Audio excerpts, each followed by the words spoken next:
William starts with a W. Zerbib starts with a Z. You're listening to William Zerbib Classic Rock, WDMZ.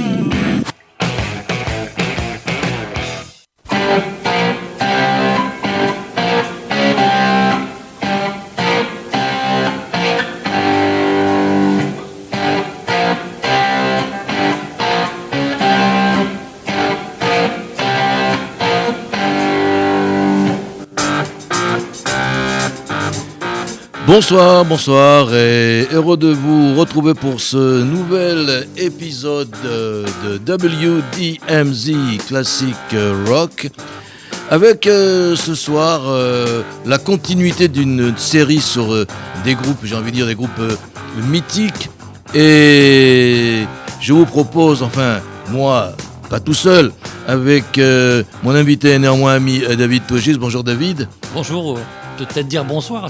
Même bonsoir d'ailleurs, alors qu'il est, c'est vrai, tu as raison. Alors David, en fait, ça fait on va dire un certain nombre d'années qu'on se connaît, mais il y a dans le classique rock, on a des dénominateurs communs et des fois ça passe moins bien. Mais je me suis dit quand même, tu m'as proposé des groupes et parmi eux, il y en a un qui a fait titre. Pourquoi ? Parce que je me souviens, encore une fois, dans le courant des années 70, d'un ou deux titres qui passaient régulièrement sur les radios, et pas des moindres, par exemple, principalement The Voice of Peace, que j'écoutais régulièrement en Israël. Et ce groupe, c'est Electric Light Orchestra, appelé aussi ELO, c'est un groupe de rock britannique, un groupe de Birmingham. Alors, c'est quoi ? C'est un groupe de rock classique ou c'est un groupe de rock progressif, ou tout en même temps ? D'abord, d'où vient ce groupe ?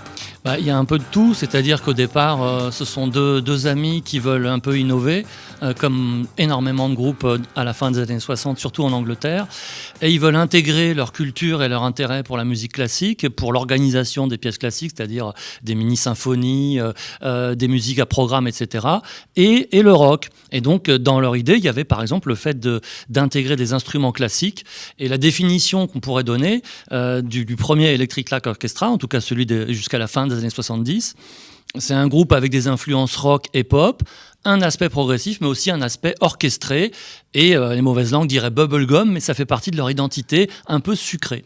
Alors, sucré ou pas, je ne sais pas, mais en tous les cas, la figure essentielle de ce groupe, c'est Jeff Lynne.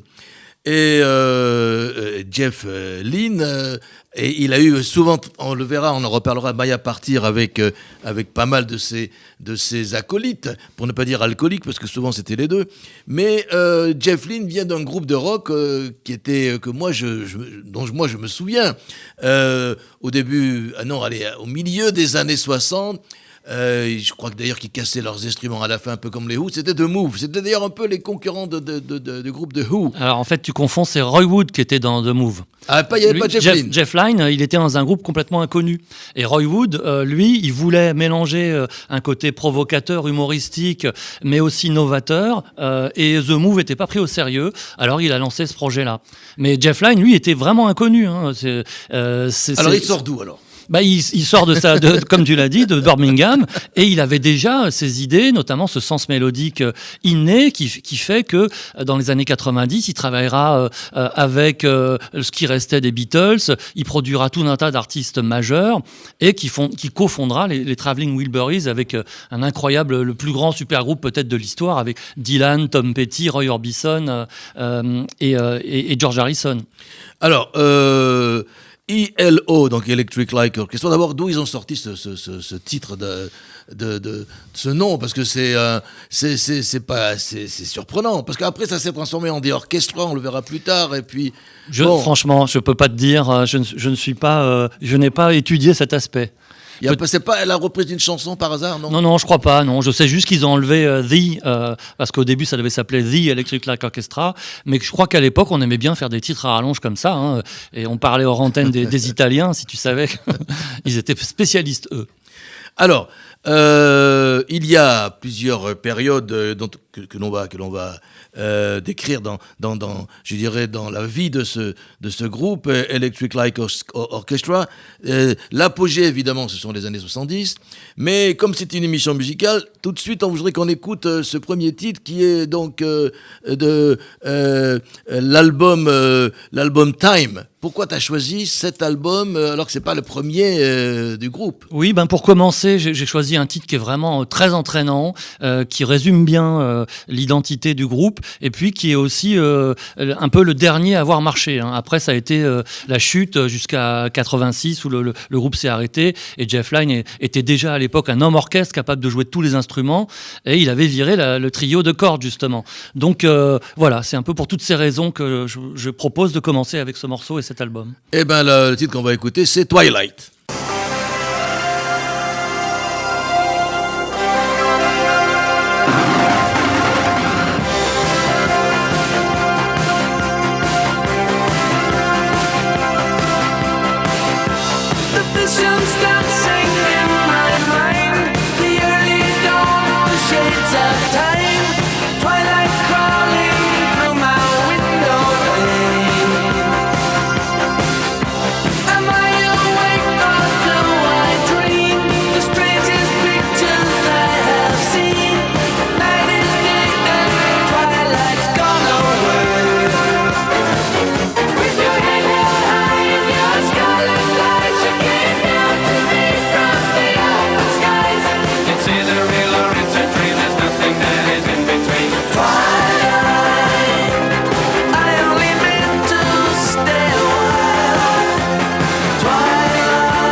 C'est un peu délirant, quoi, quand même. Assez on se demande ce que c'est, parce que, bon, c'est vrai que... Bon, autant le dire, c'est pas un groupe connu, quoi. Moi, je l'ai écouté, parce que je suis encore vieux de la vieille, mais Bon, si on reprenait depuis le début, Jeff Lynne, comme tu l'appelles, et tu as raison, Roy Wood, et non pas Ron Wood, c'est un autre, et Buff Bevan se retrouvent en 1970, et qu'est-ce qui se passe? Là, il décide pas de faire ça, quand même. C'est surtout le trio, parce que Jeff Lynne était plutôt à l'origine du truc avec Wood, et Buff Bevan, c'est vrai que c'est le batteur qui est resté pratiquement jusqu'au bout avec Lynne, donc il a cette importance-là. Et pour la petite histoire, il a joué avec Black Sabbath sur un album, quand même. Oui. Comme quoi le type a de la ressource. Mais il voulait... avec Kaminsky. Je crois qu'il y avait Kaminsky dans Black Sabbath à un moment donné, non? Pas du tout. Non, je crois pas. Pas du tout. Je crois pas. Okay, d'accord. Parce que quand même un violoniste dans Black Sabbath, je crois pas. Non. Mais en fait, ils voulaient tous les deux à la fois avoir des instruments classiques, être très ambitieux. Par exemple, dans les premiers albums de D.L.O., et Roy Wood est parti après le deuxième album, il y avait des morceaux de 8 minutes où on citait Beethoven tout en jouant Roll Over Beethoven dans la version de Chuck Berry. Oui. Il y avait des titres instrumentaux qui ressemblaient à des mini-symphonies. Et donc, Roy Wood, lui, il s'est lassé, notamment parce qu'il a vu qu'il pouvait plus... suivre alors. Non, il pouvait plus concurrencer le leadership de Jeff Lynne. Il a dit bon, je te laisse, moi je vais faire autre chose. Et Jeff Lynne, qui compose tout depuis des années, enfin pendant des années, et qui sait jouer de plein d'instruments et qui a une grande capacité de travail, effectivement, lui c'est quasiment le chef, quoi. Il recrute les gens, il les vire, mais c'est lui le chef. Oui, parce qu'il y en a eu un certain nombre qui sont passés, je sais pas, c'est souvent le cas, mais là, quand même, c'est assez pléthorique, quoi, le nombre de... Mais à la grande époque, c'était quand même ce groupe de 7 personnes avec les 3, 2 violons et un violoncelle. Bon, alors là, il y a aussi des chœurs, il y a plein de choses, quoi. Les chœurs, ils se débrouillent entre eux, parce qu'en même temps, Jeff Lynne étant un bon chanteur, il peut faire ça tout seul. Mais enfin, sur scène, quand même pas, non? Alors, sur scène, c'est là où il faudrait voir un peu la formation qu'ils avaient, sachant que sur scène, c'était surtout impressionnant à l'apogée du groupe en 77, où il y avait carrément un vaisseau spatial, et des effets qui ressemblaient à Star Wars. Ouais, même, je crois, Rencontre d'une troisième type, je crois qu'ils se sont inspirés de ça. C'est le côté vaisseau spatial, oui, probablement les deux, mais en tout cas, la science-fiction à la mode, et c'est vrai que la Grande-Bretagne a eu beaucoup d'auteurs de science-fiction importants, mais je crois que l'essentiel, c'était avant tout mettre un peu de musique classique dans une pop baroque, et avoir de la prétention au sens premier du terme, hein. Et tu as proposé comme deuxième titre, et tu vas nous dire pourquoi. Je rappelle que je suis avec David Togis, allez, on va dire un musicologue et un historiographe des Juifs dans le rock.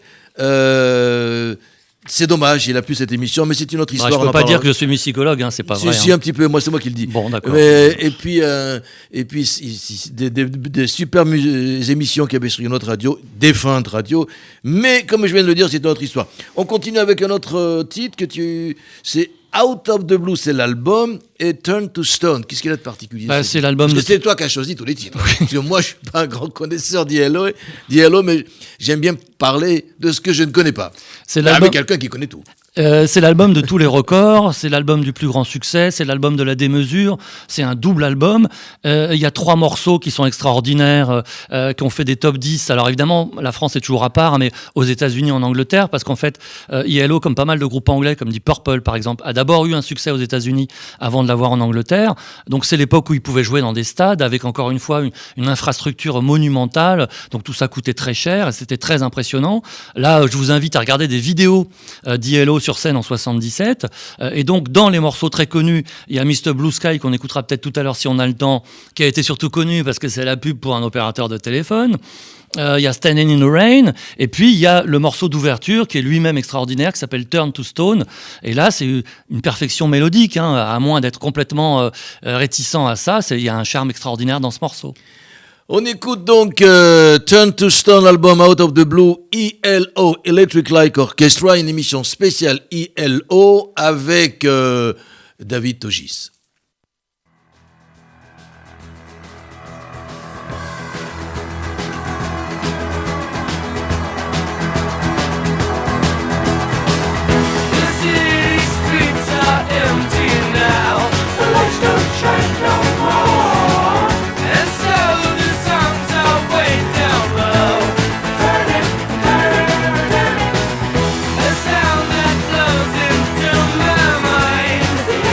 Of the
I can't go on. Turn to stone when you were gone. I turned to stone. Yes, I turned to stone 'cause you ain't coming home. I ain't just coming home. If I'm turning to stone, you'll be gone for so long that I can't carry on. Yes, I'm turning to stone. The dancing shadows on the wall, the two steps in the hall are all I see since you've been gone. Turning to all I sit here and now wait. I turn to stone, I turn to stone. You will return again someday to my blue world. I turn to stone when you were gone. I turn to stone. Turn to stone when you're coming home. I can't go on. Turn to stone when you were gone. I turn to stone.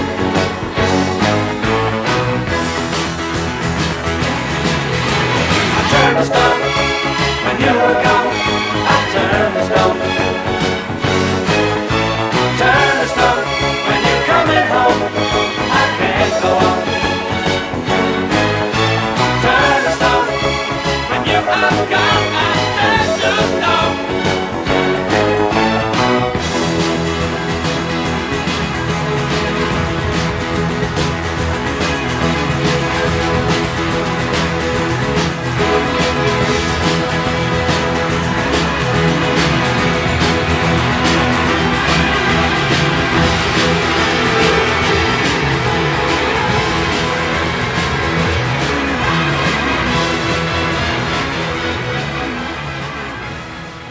WDMZ, Classic Rock. Et du classic rock, on en écoute depuis le début de cette émission Turn to Stone, l'album Out of the Blue, ELO, avec David Dogis, qui est un grand spécialiste de ce groupe, et à qui je vais poser la question, en fait, comme dans beaucoup de groupes anglais et de cette époque de rock classique, il y a une apogée, il y a une période où ça marche du feu de Dieu. Ce sont les années 70, on va aller jusqu'au début des années 80, et pour certains, même pas. Et après, ils disparaissent ou ça va moins bien. Comment tu peux expliquer ça ? C'est une question à laquelle il est difficile de répondre en 2 minutes, mais... Non, mais en 3, en 4. Disons qu'en Angleterre, qui est un pays qui a créé la plupart des mouvements importants du rock, ils ont créé à la fois les pour et les anti, c'est-à-dire que c'est l'Angleterre qui voit naître le hard rock et le heavy metal, et qui en même temps voit naître le pub rock, qui est en quelque sorte contre ça, qui met en lumière le rock progressif avec des groupes incroyablement importants, et qui derrière... créer le punk, puis ensuite la new wave et tous ces succès d'années. Alors, je pense qu'il y a eu un ras-le-bol peut-être de côté un peu trop grandiloquent, c'est-à-dire trop de débauche, d'énergie, d'instruments, de moyens. Revenons à la simplicité. Et si on regarde par exemple le début des années 80, il y a eu ce qu'on appelait la new wave of British heavy metal. C'était un renouveau incroyable du hard rock, encore une fois venu de Grande-Bretagne, et qui allait régner sur le monde, en particulier aux États-Unis, jusqu'au milieu des années 80. Et le hard rock deviendrait la musique la plus populaire au monde. Donc certains de ces groupes, parfois, ont été dans cette direction. Mais je pense que c'est avant tout l'arrêt de la grandiloquence. Alors, l'arrêt de la grandiloquence, mais c'est aussi souvent des disputes à l'intérieur des groupes, ou alors ça ne marche plus entre eux, la mayonnaise ne prend plus. Comme Jeff Lynne était le chef depuis déjà un certain nombre d'années, et comme c'est lui qui décidait tout, il a commencé par réduire le groupe, d'ailleurs à partir de l'album qu'on a écouté tout à l'heure, à partir du premier, en 1981, ils sont plus que 4 ou 5 et ils finiront à 3, donc c'est peut-être à ce moment-là qu'il s'est dit je vais faire autre chose. Il avait besoin d'aller plus haut, tout simplement, c'est aussi une question d'ambition personnelle. Il est devenu producteur et en fait sa grande réussite, pour lui, sa gloire, c'était d'avoir travaillé avec Harrison et McCartney sur les coffrets Anthologie des Beatles. Anthologie, ça c'est plus tard. Alors donc, qu'est-ce qu'on peut dire de ces années-là? Est-ce qu'il y a à un moment donné un pic, quoi? Est-ce que Oui, il y a peut-être une lassitude et puis tout simplement le succès public ne suivait plus parce que de la même manière qu'un groupe comme Emerson, Lake and Palmer remplissait des stades je les ai souvent d'ailleurs en 73. confondus. Je les ai souvent confondus. Oui, c'est vrai je parle que de l'époque. Hein. ELP et Yellow, eux aussi ils ont lassé parce qu'il y avait une question de virtuosité, ce que n'a pas Yellow. C'est-à-dire que dans Emerson, Lake and Palmer, il y avait trois musiciens d'exception qui étaient capables de jouer de la musique classique sans partition. Alors que dans Yellow, le seul vrai génie, c'est Jeff Lynne, et c'est peut-être aussi ça qui fait qu'il y a eu un essoufflement. Alors, on va écouter un troisième titre. C'est le titre Evil Woman de l'album Face the Music. Qu'est-ce que tu peux dire sur cet album, l'album Face the Music? Oui, là, on revient au milieu des années 70, et c'est le moment où le groupe... Les meilleurs, ce sont les meilleurs. Ils ont du succès dans les milieux estudiantins américains notamment, curieusement, qui à ce moment-là n'étaient pas obsédés par le côté indépendant. Et le morceau qu'on va écouter, Evil Woman, c'était un tube à l'époque. Ils ont réussi à faire leur entrée dans les charts. Mais c'est aussi un bon exemple de ce que réalisait ce groupe avec ses trois cordes et avec déjà à l'époque un arrangeur d'orchestre qui s'appelle Louis Clark et qui allait être très important pour Jeff Lynne. Eh bien, on écoute Evil Woman. L'album, c'est Face the Music et c'est toujours le même groupe, évidemment, ELO, Electric Light Orchestra.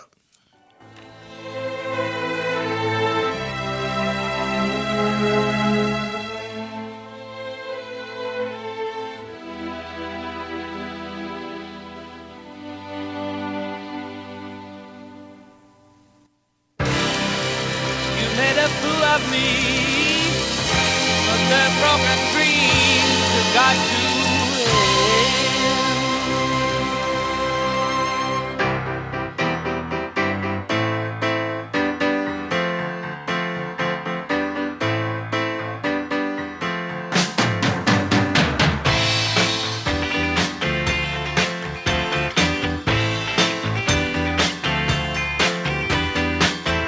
Hey, woman, you got the blues.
Evil Woman.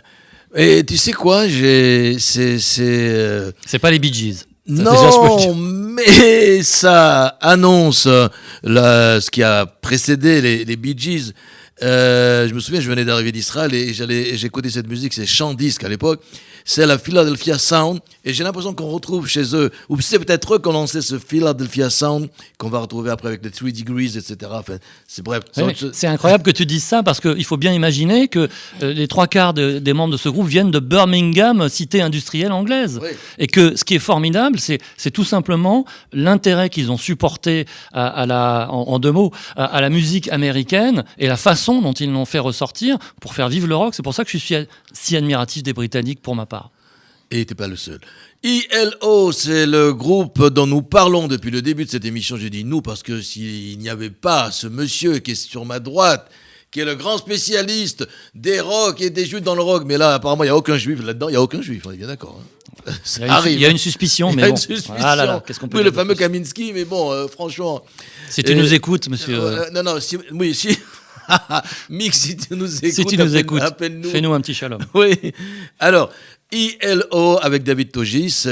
Et alors, il y a un moment où, effectivement, la personnalité de Jeff Lynne ressort et il va se retrouver, pas seul, mais presque, puisqu'en 80, voilà, qui écrit la moitié de la comédie, des morceaux de la comédie musicale Xanadu. Qu'est-ce qui lui arrive ?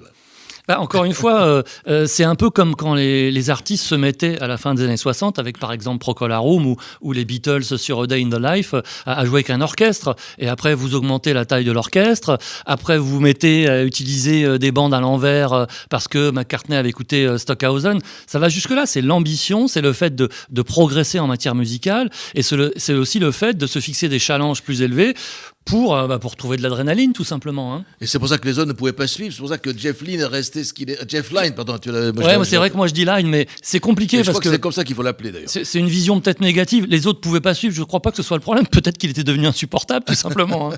Ce qui est souvent le cas. Alors, donc Xanadu avec Olivia Newton-John. Et donc, ce moment-là va quand même sonner la fin de l'apogée, une espèce de déclin, non ? Juste après, quand on va commencer les années 80, on ne peut pas parler de déclin d'Yellow ?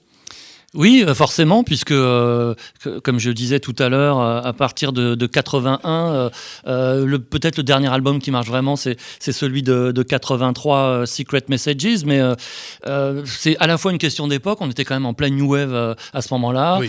Et bien que la musique d'Yellow soit dominée par les claviers depuis le début, c'était pas tout à fait les mêmes claviers, surtout en Angleterre, parce que l'Angleterre, c'était Depeche Mode, c'était Spandau Ballet à l'époque.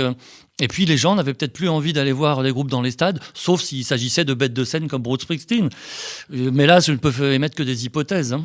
Non, mais ce qui est sûr, c'est que donc, les années 80 vont sonner le glas. Moi, c'est comme ça que je l'ai un peu, je dirais, très personnellement perçu le glas donc de la guitare au profit des synthés, parce que Spandau Ballet et tous et les Depeche Mode et d'autres groupes anglais, franchement, pour moi, c'est de la bubblegum, quoi. Très honnêtement, à mon avis, étant donné la personnalité incroyablement riche, développée de Jeff Lynne, je pense plutôt que c'était un choix personnel, c'est-à-dire que à force de voir qu'il pouvait tout faire lui-même, il a dû se dire j'en ai marre, je vais faire sous mon propre nom. C'est d'ailleurs ce qu'il a fait à partir de 86, et c'est aussi normal qu'on se lasse à un moment. Faut pas oublier les artistes qui ont complètement arrêté la musique.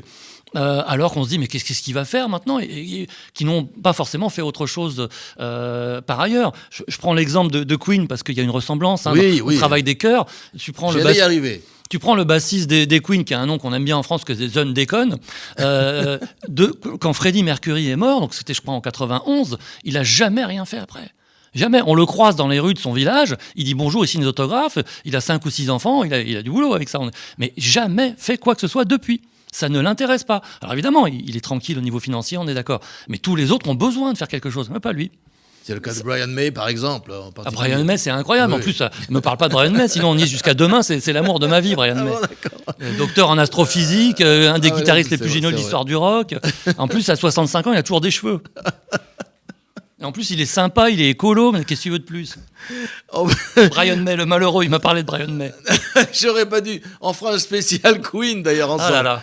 Alors, on va écouter donc Can't Get It Out of My Head, c'est l'album Eldorado. 2 mots sur cet album.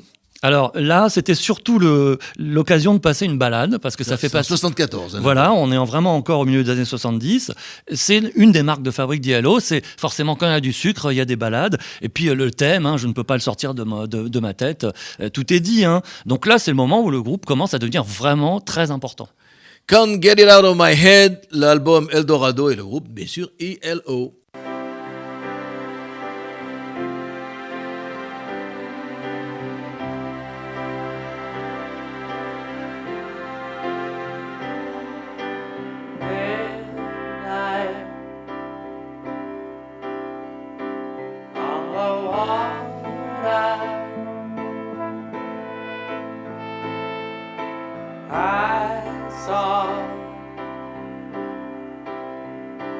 Ocean's daughter,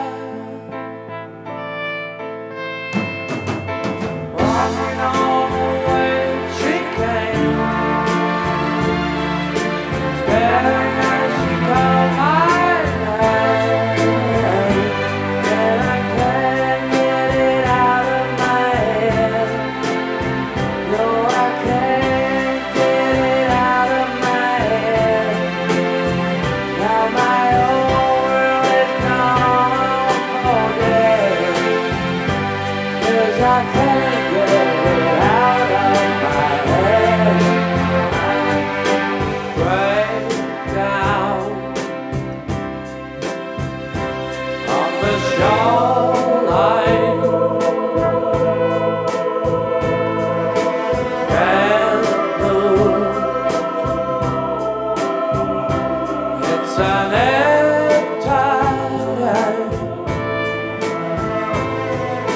morning, don't get here tonight, searching for her silver light, and I can't get it out of my head. No, I can't get it out of my head. Now my whole world is gone for dead, 'cause I can't get it out of my head. Now.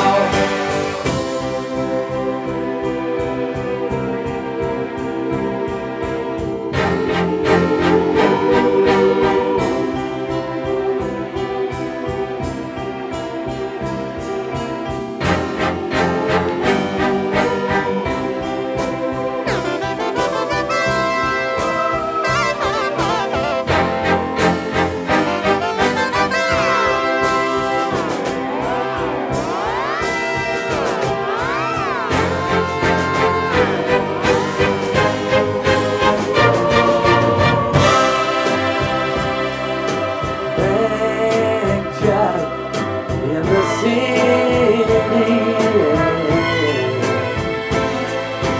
riding hood with town and homeless and light. They don't envy me yet. Sitting till the sun goes down, and dreams the world keeps going round and round. And I can't get it out of my head. No, I can't get it out of my head. Well, my whole world is gone for dead, 'cause I can't get it out of my head. No, no, oh, I can't get it out of my head. No, I can't get it out of my head. Now my whole world is gone for dead, 'cause I can't get it out of my head. No, no, no, no.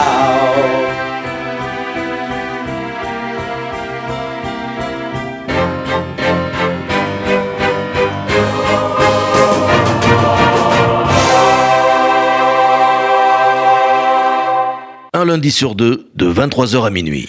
Alors, on est avec David Togis, le groupe ILO, c'est le thème de cette émission de Classic Rock, parce que vous écoutez WDMZ. Franchement, quand on écoute ce morceau, et surtout à la fin, on se demande s'il n'y a pas Paul McCartney derrière. Exactement, oui, oui. Puis il y a le même intérêt pour les arrangements et pour le fait de magnifier une mélodie en allant au-delà du rock, tout simplement. Et je crois que pour quelqu'un comme Jeff Lynne, comme pour d'autres, il y a quasiment une obsession des Beatles, mais on peut comprendre. Ils étaient des millions dans le monde comme ça. Et donc, on est encore une fois avec un groupe qui aura son apogée, on vient de le voir, là on est en 74. Une période de déclin et on arrive en quoi? Quand est-ce qu'on peut déterminer la fin du groupe, si vraiment il y a une fin? C'est le plus simple, c'est de parler du dernier album qui date de 86, où on n'a plus que 3 personnes et que Jeff Lynne est toujours le maître à bord. C'était un moment où il y avait à la fois, je pense, un manque d'inspiration, puisqu'il fait plus de tubes, donc il fait forcément moins de concerts et il vend moins d'albums. Et donc, quand on sait faire autant de choses que Jeff Lynne, on peut beaucoup plus facilement se dire je vais aller voir ailleurs, puisque je suis capable de produire d'autres artistes ou d'écrire des morceaux pour d'autres sans les jouer. Mais il faut penser aux autres musiciens. Pour eux, c'est beaucoup plus dur, parce qu'ils n'ont pas sa carte de visite. Et lui, Jeff Lynne, pratiquement depuis le 3e album, il allait à Munich tout faire lui-même, parce que quand vous composez tous les morceaux et que vous produisez l'album et que vous jouez de 12 000 instruments, c'était un peu comme McCartney quand il allait en studio sur l'album blanc des Beatles. Excusez-moi, me dérangez pas, j'enregistre. Mais c'est nous le groupe. Ah non, moi je fais tout seul. Et il faisait déjà des morceaux tout seul. Tiens, une petite parenthèse.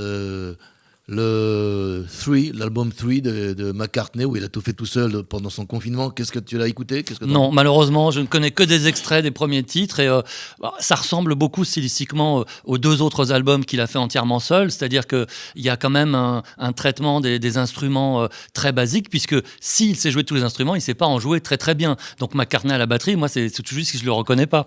Mais il faut déjà le faire, c'est pas évident. Et puis moi, ce qui m'embête un peu, c'est que même si j'adore cet artiste, à 78 ans, c'est plus la même chose au niveau vocal quand même. C'est ce que j'ai toujours pensé, et depuis surtout son dernier concert, ou un de ses derniers concerts, je crois, l'avant-dernier ou le dernier à Paris, où la voix n'était plus là.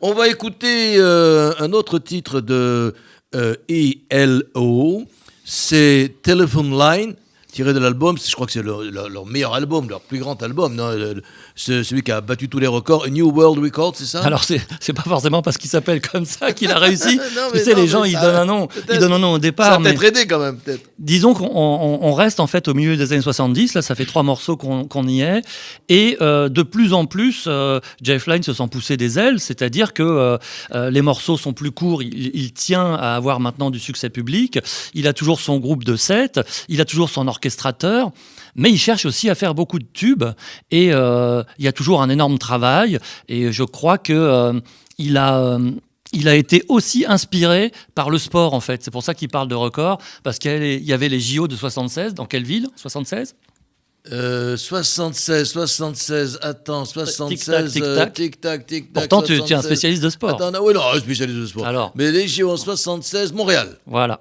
Ah, Et qui a boycotté les Jeux de Montréal? les Russes. Non. Les Russes, ils ont boycotté en 84. Certains pays africains.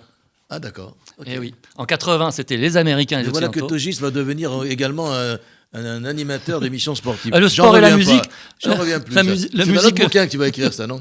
La musique et le sport, c'est quelque chose dans l'univers du rock, ça compte. Le foot et le rock, par exemple. Oui, c'est vrai. Avec le fameux...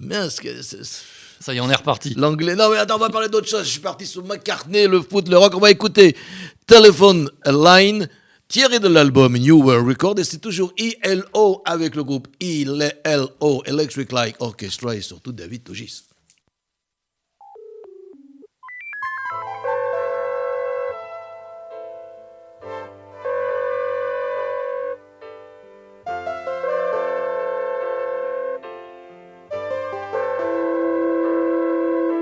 Hello,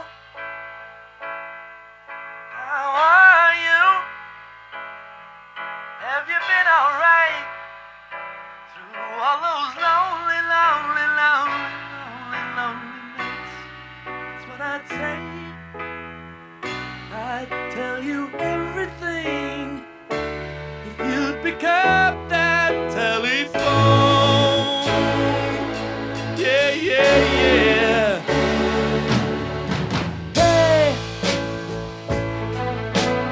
feeling? Are you still the same? Don't you realize the things we did were all for real, not a dream? I just can't believe they've all faded out of view. Yeah, yeah, yeah, yeah. Ooh.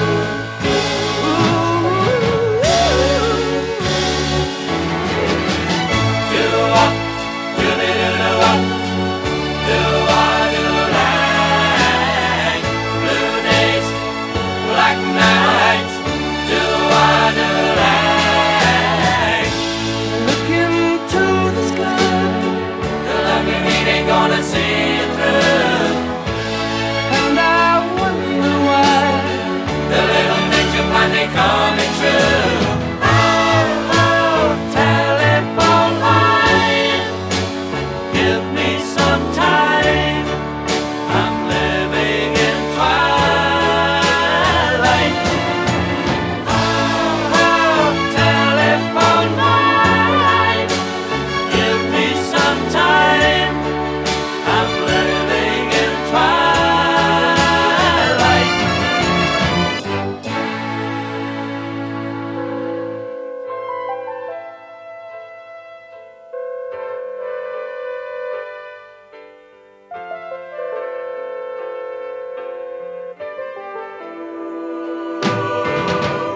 Okay, so no one's answering. Well, can't you just let it ring a little longer, longer, longer? Oh, I'll just sit tight through shadows of the night.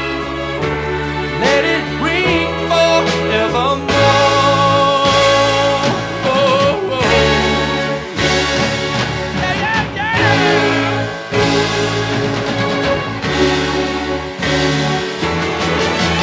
Do-wop, do-be-do-do-wop, do-wa-do-lang. Blue days, black nights, do-wa-do-lang. I look into the sky, the love you need ain't gonna see you through. And I wonder why the little things you plan ain't coming true. Oh, telephone line, give me some time. I'm living in twilight. Oh, telephone line, give me some time. I'm living in twilight. Oh, telephone line, give me some time. I'm living in twilight. Telephone line. Dis-moi, cher David, c'est une question simple, c'est vrai, parce que tu ne penses pas qu'après ce titre qui est sorti, je rappelle quand même que A New World Record qui est sorti en 76, c'est vendu à plusieurs millions d'exemplaires dans le monde, mais quand cet album est sorti, et surtout ce titre, Paul McCartney n'a pas appelé Jeff Lynne et lui a dit « Tu es en train de me pomper là ». Bon, il y en avait sûrement plusieurs, il n'avait pas que ça à faire, parce qu'il était en tournée avec les Wings à ce moment-là, mais c'est vrai que c'est troublant, et on reconnaît aussi dans les doo-wop un côté très américain aussi, très rock du début des années 60. Voilà, il a tout bien ingurgité, Jeff Lynne, et il mettra peut-être un certain nombre d'années à utiliser ça de façon un peu plus subtile, peut-être, parce que là, c'est à la limite du clonage, mais Oui, oui. je trouve ça troublant dans le bon sens du troublant, terme. troublant. Troublant, oui.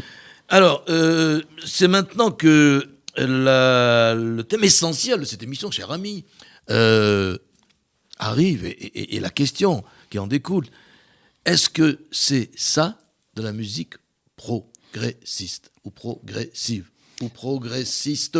Alors progressiste, je ne crois pas qu'on dise ça vraiment comme ça, mais non, c'est pas du rock progressif parce qu'il manque des éléments essentiels, c'est-à-dire la musique à programme, les métriques impaires, le fait qu'il y ait de la virtuosité instrumentale et qu'on y trouve aussi un côté médiéval qu'on retrouvait typiquement dans Genesis ou King Crimson et aussi un aspect soliste qui était forcément très important. Et dans Yellow, il n'y a pas de soliste. Hein. Il y a des claviers, il y a des arrangements, des chœurs et des cordes, mais il n'y a pas ce côté-là, il n'y a pas ce côté démonstratif. Et surtout, il n'y a pas l'influence du jazz qu'on trouve aussi dans le rock progressif. Mais il y a une dimension progressive, sans aucun doute, ne serait-ce que du fait du côté symphonique. C'est pour ça que j'ai rajouté le mot progressiste, parce que quand même, c'est une musique que nous propose même un groupe comme Yes, d'ailleurs, entre parenthèses aussi. C'est un peu moins sucré, puis surtout, il y a des moments de complexité qui font que on peut rarement diffuser des morceaux du Yes des années 70 en radio en disant « Oh là là, quelle merveilleuse chanson, je vais t'en trouver un ou deux, mais pas plus ». Et donc c'est ça la différence. King Crimson que tu as cité aussi, c'est pas simple. Oui, le morceau le plus tubesque de King Crimson, il fait 9 minutes, donc de toute façon il y aura un problème, hein, c'est celui du premier album. Mais quand on voit aussi l'intention des musiciens, c'est aller vers quelque chose de compliqué, c'est-à-dire une musique qui s'écrit, une musique qui demande presque une initiation, et puis une musique qu'on écoute assis religieusement. C'est un peu toute la différence, alors que Yellow, c'est souvent dansant, on voit ce qu'on appelait des slows à l'époque, comme celui-là ou comme Can't Get It Out of My Head, ou un morceau comme on va écouter maintenant qui est une espèce de crow rock bien touffu. Pour le coup, ça va être le morceau le plus énergique de ce soir, je pense. Eh bien, on va l'écouter tout de suite. Don't Bring Me Down, l'album Discovery, c'est toujours ELO.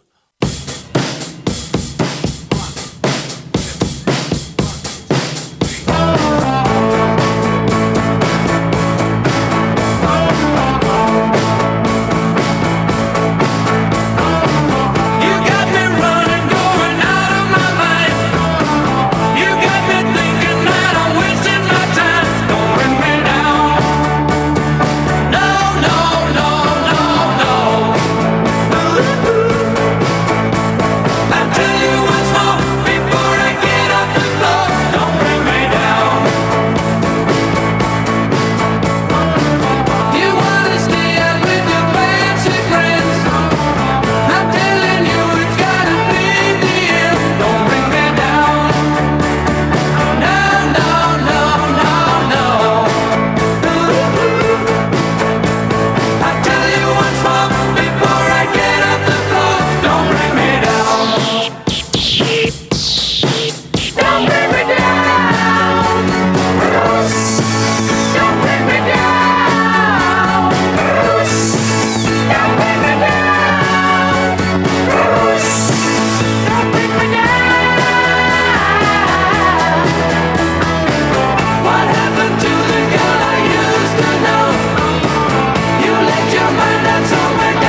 basique, pas de blabla. Eh bien, Don't Bring Me Down, on est revenu un peu plus rock and roll.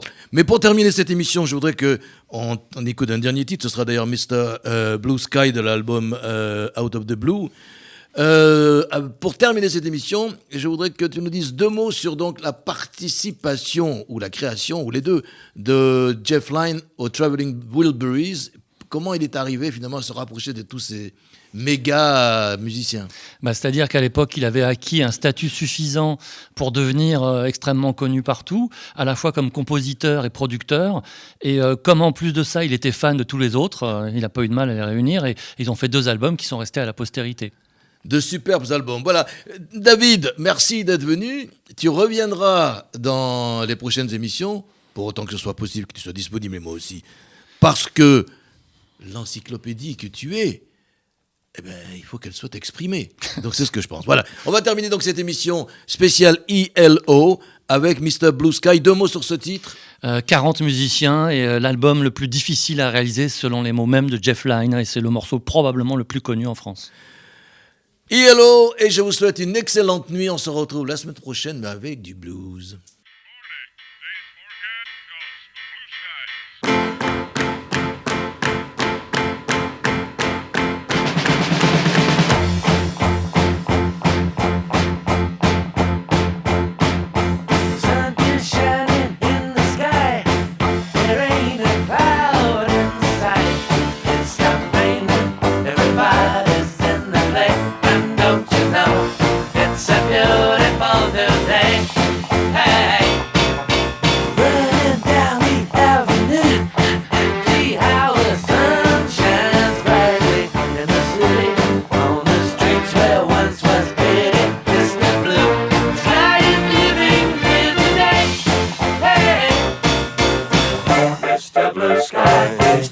Why you had to hide away for so long? Where did we go wrong?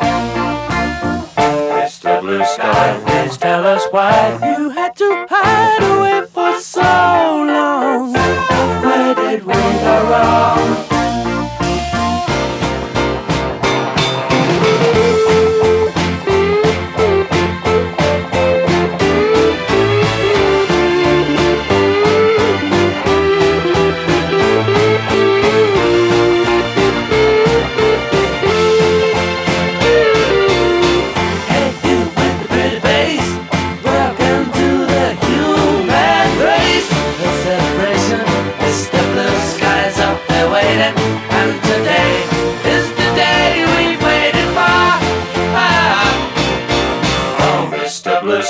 Please tell us why you had to hide away for so long. Where did we go wrong? Hey there, Mr. Blue, we're so pleased to be with you. Look around, see what you do. Everybody smiles at you. Hey there, Mr. Blue, we're so pleased to be with you. Look around, see what you do. Everybody smiles at you. Mr. Blue Sky, Mr. Blue Sky, Mr. Blue Sky. Mr. Blue, you did it right, but soon comes Mr. Light, creeping over, now his hand is on your shoulder. Never mind, I'll remember you this way. Mr. Blue Sky, tell us why you had to hide away for so long. Where did we go wrong? Hey there, Mr. Blue Sky, we're so pleased to be with you. Look around, see what you do.